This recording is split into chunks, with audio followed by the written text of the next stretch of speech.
I returned from abroad after 10 long years, carrying nothing but a suitcase and a heart full of hope.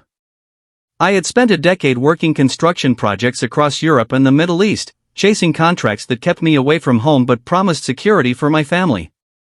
Every blistered hand, every lonely night in a foreign country, had one purpose: my daughter, Emily. I dreamed of surprising her, of finally stepping back into the house I bought for her before I left, a house I worked myself nearly into the ground to pay for. I imagined laughter, tears, maybe a tight hug at the doorway. What I never imagined was finding my daughter living in her own house as a maid.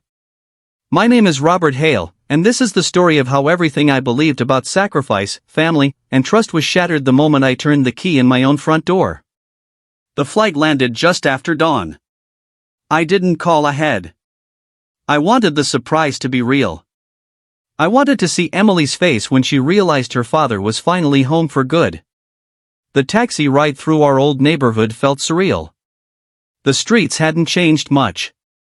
Same bakery on the corner. Same park where Emily learned to ride her bike. When the car pulled up to the house, my chest tightened. There it was. White siding, blue shutters, the maple tree out front I planted the year she graduated high school. I paid for this place brick by brick from halfway across the world. I tipped the driver, stepped out, and stood there for a moment, just breathing it in. This was home. I reached into my pocket and pulled out the spare key I'd carried with me for 10 years. My hand shook slightly, but I smiled. This was the moment it had all been for. The door opened quietly. Too quietly. I stepped inside, ready to call out her name, but the sound that greeted me stopped the word in my throat. Hurry up. Guests are coming. If the floors aren't spotless, don't bother coming to dinner. It was a man's voice. Cold. Commanding. I froze in the entryway. My heart began to pound, not with excitement anymore, but with something darker. I followed the sound down the hall toward the living room. And that's when I saw her. Emily was on her knees, scrubbing the hardwood floor with a rag and a bucket. Her hair was pulled back into a tight bun, strands falling loose around her face. She wore a plain gray uniform dress, the kind you'd see on Hired Help. On her back, embroidered in neat black letters, were the words, "Staff." For a moment, my mind refused to accept what my eyes were seeing. This was my daughter. The girl who used to argue with me about curfews. The young woman who had cried in my arms the day I left, promising we'd make the distance worth it. Now she was scrubbing floors in the house I bought her.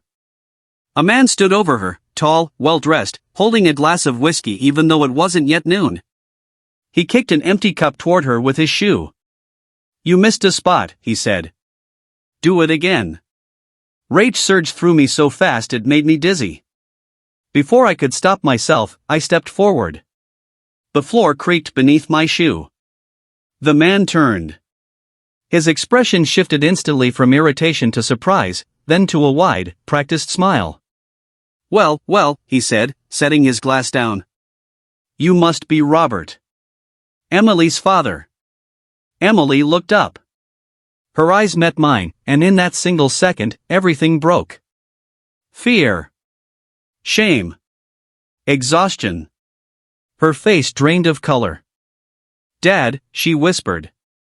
She scrambled to her feet, dropping the rag, her hands shaking as she wiped them on her uniform. You weren't supposed to be back yet." The man walked toward me, hand extended. "Thomas Wright," he said smoothly.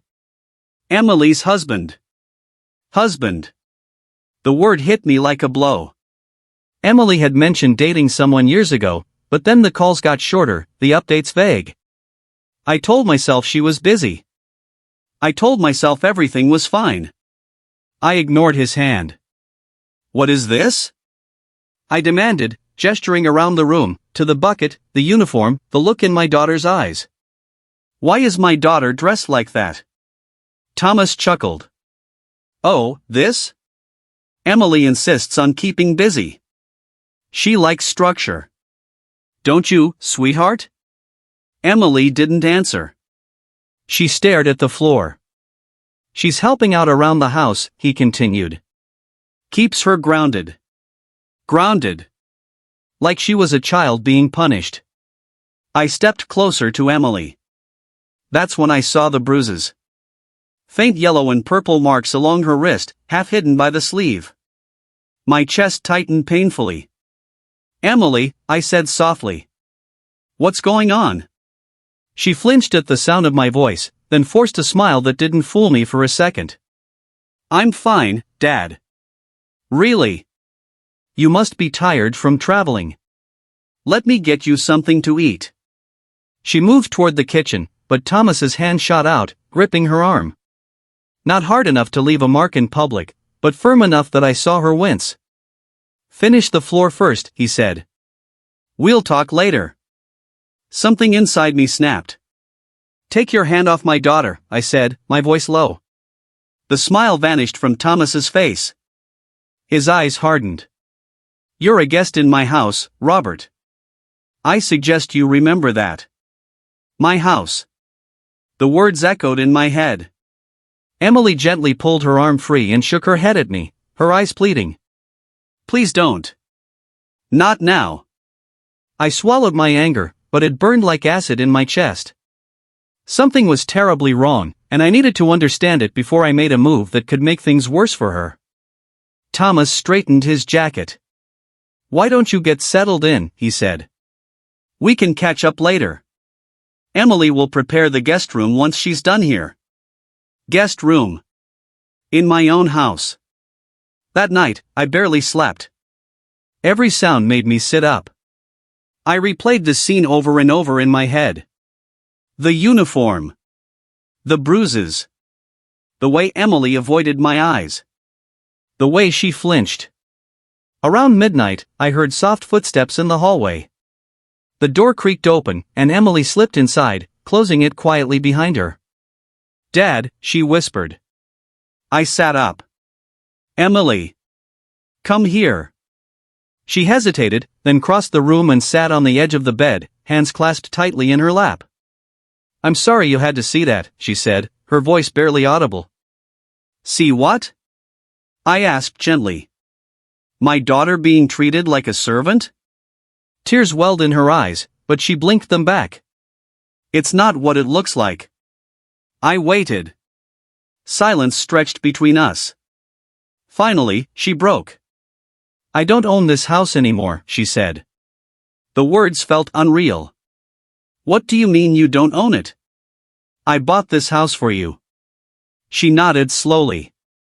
I know. But a few years ago, things happened.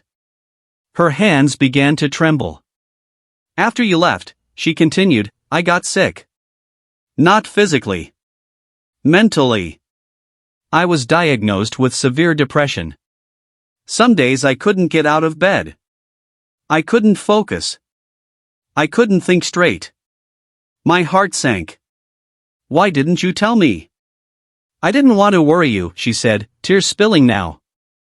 You were working so hard. I thought I could handle it. She told me how Thomas came into her life during that time. How charming he was. How supportive he seemed at first. How his family offered to help when things got bad. They paid for treatment, she said. They handled paperwork. They said it was temporary. That it was just to help me get back on my feet. What paperwork? I asked, though I already feared the answer. She closed her eyes. Property documents. Power of attorney. I was on medication, Dad. Heavy medication. I didn't understand what I was signing. Cold rage flooded my veins. When I finally realized, she continued, they told me the house was no longer mine. That I owed them for everything they'd done. That I'd be working it off. Working it off how? I asked. Her voice broke completely. By serving them. Cleaning. Cooking. Doing whatever they told me. They said if I tried to leave, they'd prove I was unstable and take everything from me. They threatened to have me committed. To make sure I never saw you again. I felt like I couldn't breathe. I've been living like this for 4 years, Dad, she whispered. In my own house. I took her into my arms, and she sobbed like she hadn't since she was a child. In that moment, I made a promise to myself that no matter what it took, this would end. The next morning, Thomas left early, smug and confident, as if nothing in the world could touch him.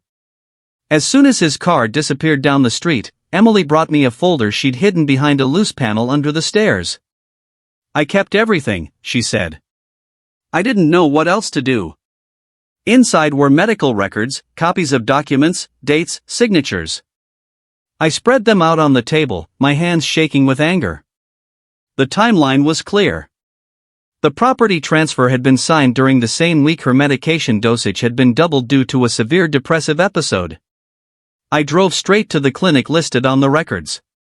The psychiatrist who treated Emily back then still worked there. When I explained who I was and why I was there, she didn't hesitate. "Your daughter was not capable of informed consent at that time," she said firmly. "She was heavily medicated, disoriented, and emotionally vulnerable." "So those documents should never have been signed," she interrupted. "Any competent court would see that." Hope sparked for the first time since I walked through that door. I didn't waste another second. I contacted a lawyer specializing in exploitation and coercive control. When she reviewed the evidence, her expression hardened. "This isn't just fraud," she said. "This is abuse. And we're going to stop it." That evening, we confronted Thomas. He laughed at first. Mocked us. Told us we were powerless. Until my lawyer laid the medical records on the table. Until she explained exactly what would happen next. The color drained from his face. Within weeks, the house was legally returned to Emily. Restraining orders were issued. Charges were filed. Thomas didn't laugh then. The day he was escorted out of the house by police, Emily stood beside me, her shoulders shaking, but her head held high. "This is your home," I told her. For the first time in years, she smiled without fear. I didn't return abroad after that. No job is worth losing your child. And no amount of distance excuses not being present when your family needs you most. If I learned anything from this, it's this: evil often hides behind paperwork and polite smiles. But it always underestimates the power of a parent who refuses to look away. Emily isn't a maid anymore. She's free. And I'm finally home. Freedom didn't arrive all at once. It came in small, fragile moments that felt unreal at first, like stepping onto solid ground after years at sea. The morning after Thomas was removed from the house, Emily woke up before sunrise. I found her standing in the kitchen, staring at the sink. Not cleaning it. Just looking at it. "I don't know what I'm supposed to do now," she said quietly. "You live," I replied. "That's all you need to do." But trauma doesn't disappear because justice shows up. The house felt strange to her. Rooms she once loved now carried memories she couldn't shut off. Some nights she woke up shaking, convinced she'd hear Thomas's footsteps in the hallway. Other times, she apologized for things that didn't need apologizing for. For sitting too long. For resting. For existing. I stayed close. I cooked. I fixed things around the house that had been neglected. I made coffee every morning, the way I used to when she was in college and home for the holidays. Slowly, routine replaced fear. Word spread quickly through the neighborhood. People I hadn't seen in a decade stopped by with food, offers to help, quiet apologies for not noticing what was happening behind closed doors. "I thought she was just private," one neighbor said, tears in her eyes. I didn't know. Emily listened from the hallway.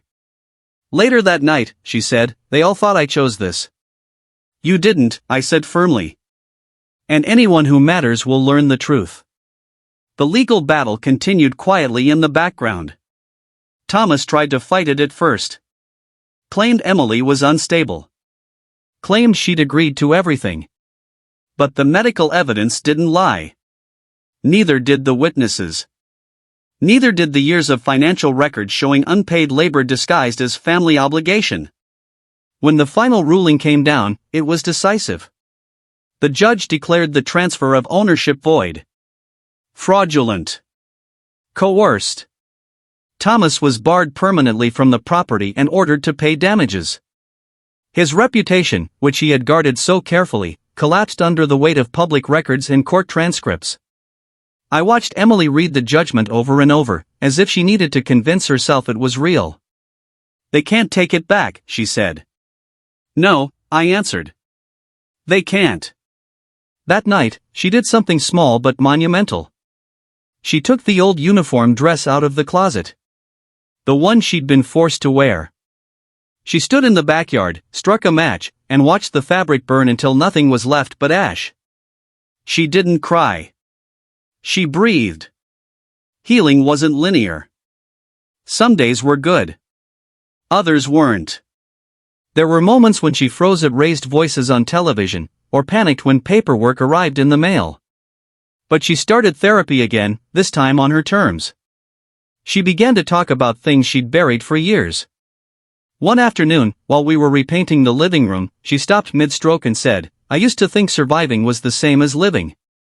I looked at her. "And now? Now I want more," she said. "I want a life that's mine." She enrolled in night classes. Started volunteering at a local support center for women escaping coercive relationships. At first, she doubted herself. Then one day she came home with a light in her eyes I hadn't seen since she was a teenager. "They listened to me," she said. "I helped someone today." The house changed with her. Curtains opened. Music played again. Laughter returned, hesitant at first, then fuller. One evening, months later, we sat on the porch watching the sun dip behind the trees. Emily sipped her tea and leaned back in her chair. "You know," she said, "I used to think you'd come back one day and be disappointed in me." I turned to her. "Emily, I came back and found my daughter still standing after everything meant to break her." "There's nothing disappointing about that." She smiled, really smiled, and for the first time, it reached her eyes. "I sold the apartment abroad. Turned down offers that would have paid more money than I'd ever seen. None of it mattered anymore.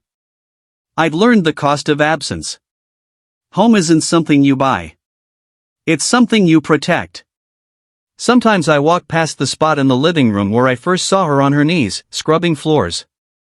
The memory still hurts. But it also reminds me why I stayed. Why I'll never leave again. Emily no longer lives in her house as a maid. She lives in it as its owner. As its heart. And every morning, when I hear her humming softly while making coffee, I know that coming home wasn't the end of the story. It was the beginning of the right one. The months that followed reshaped us in ways I never expected. There were practical things to take care of first. Locks were changed. Security cameras installed. The house was inspected top to bottom, like we were reclaiming it piece by piece. Emily insisted on being part of every decision, even when it overwhelmed her. "I don't want anyone deciding things for me anymore," she said. So we decided together. We replaced the heavy furniture Thomas had chosen with lighter pieces Emily picked herself. We painted over dark walls with warm colors. We opened windows that had been kept shut for years. It felt symbolic, like letting air back into a place that had been suffocating. Some nights, Emily would sit at the dining table with paperwork spread out in front of her, studying it carefully, asking questions, making sure she understood every word before signing anything. Watching her do that hurt and healed me at the same time. "You don't have to be afraid of paper," I told her once. "I know," she replied. "But I won't be careless again." The trial against Thomas moved forward faster than I expected. Evidence piled up. Former employees from his family's businesses came forward with stories of intimidation and manipulation. Patterns emerged that went far beyond what he'd done to Emily. When he finally took the stand, he tried to play the victim. Tried to paint himself as a misunderstood husband who had only wanted to help. But his own words betrayed him. His tone. His entitlement. His belief that control was the same as care. The jury didn't take long. When the verdict was read, Emily squeezed my hand so tightly my fingers went numb. She didn't look at Thomas when the sentence was handed down. She stared straight ahead, breathing slowly, grounding herself in the moment. Outside the courthouse, reporters swarmed. Microphones appeared. Questions were shouted. Emily froze. I stepped in front of her without thinking. She's not speaking today, I said firmly. She's done enough. That night, we celebrated quietly. No champagne. No speeches. Just takeout food, the kind Emily liked but had been told was inappropriate before.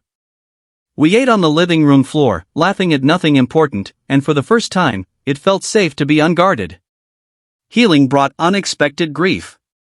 One afternoon, Emily broke down in tears over a box of old photos. I lost so many years, she sobbed. I don't remember who I was supposed to be. I sat beside her, holding the photo of a smiling young woman at her college graduation.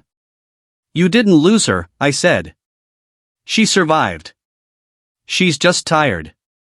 There were days when Emily was strong and days when she wasn't. We learned to respect both.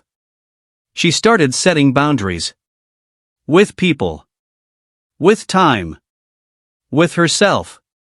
She learned to say no without apologizing. To rest without guilt. To exist without earning permission. One evening, as we watered the garden together, she said, I used to think strength meant enduring anything. I nodded. And now? Now I think strength is leaving, she said. And rebuilding. I couldn't have been prouder. A year after I returned, the house hosted its first real gathering since everything happened. Friends. Neighbors. People who had stood by Emily quietly, waiting for her to be ready. Laughter filled the rooms. Music played. Someone spilled a drink on the floor, and nobody panicked. Nobody ordered anyone to clean it immediately. Emily caught my eye from across the room, smiling, relaxed. Later that night, after everyone had gone home, we sat on the back steps under the stars. Do you ever regret leaving? She asked suddenly. I thought about it honestly. I regret being gone when you needed me. But I don't regret coming back when it mattered. She leaned her head against my shoulder. You came back in time. Sometimes I think about how easily this story could have ended differently. How silence and distance almost cost my daughter her freedom. How many people live trapped like she was, believing they deserve it, believing no one will come. If there's one thing I want people to understand, it's this: abuse doesn't always look like shouting and bruises. Sometimes it wears suits and smiles. Sometimes it hides behind legal documents and polite conversations. Sometimes it convinces good people that obedience is gratitude. Emily didn't fail. She survived. And survival is not weakness. Today, the house feels alive again. Sunlight pours through the windows. Plants line the porch. Emily's laughter echoes down the hallway. She has plans now. Real ones. Dreams that belong to her. As for me, I finally understand what all those years abroad taught me. Providing isn't just about money. Protection isn't just about distance. And love means showing up, even when it's late, even when the damage is already done. I returned from abroad after 10 years and found my daughter living in her own house as a maid. I stayed to make sure she never would again. I thought that would be the end of it. I thought once the court ruled and the house was reclaimed, life would slowly settle into something normal. I was wrong. Freedom has a strange echo. When the noise of fear finally stops, what's left can be louder than the fear ever was. A few weeks after the verdict, Emily started having nightmares again. Different this time. No shouting. No commands. Just silence. She'd wake up convinced she'd forgotten something important, that she was about to be punished for resting too long. One night, I found her sitting on the kitchen floor at 3 a.m., knees pulled to her chest. I don't know how to relax, she said when she noticed me. Every time things are quiet, I feel like something bad is about to happen. I sat down beside her. Your body learned survival for years, I said. It doesn't forget overnight. She nodded slowly. I hate that part of me. That part kept you alive, I replied. Be patient with her. Those words stayed with her. Emily's therapist later told us something that changed how I saw everything. Trauma doesn't end when the threat is removed, she explained. It ends when the person feels safe enough to exist without performing. Performing. That word hit hard. Emily had been performing for years. Performing obedience. Performing gratitude. Performing stability so no one would question what was happening behind closed doors. Now she had to learn how to stop. Some days, that meant she did nothing at all. Stayed in bed. Read. Stared out the window. And every instinct in her screamed that she was being lazy, useless, unworthy. On those days, I made soup and left it outside her door like she was sick with the flu. No pressure. No lectures. Just presence. Slowly, the guilt softened. One afternoon, Emily surprised me by pulling out an old notebook.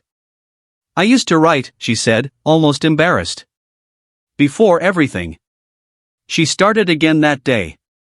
At first, just fragments. Memories. Feelings she'd never said out loud. Then full pages. Stories. Reflections. Some nights she'd read them to me, her voice shaking but determined. I don't know what I'll do with this, she said.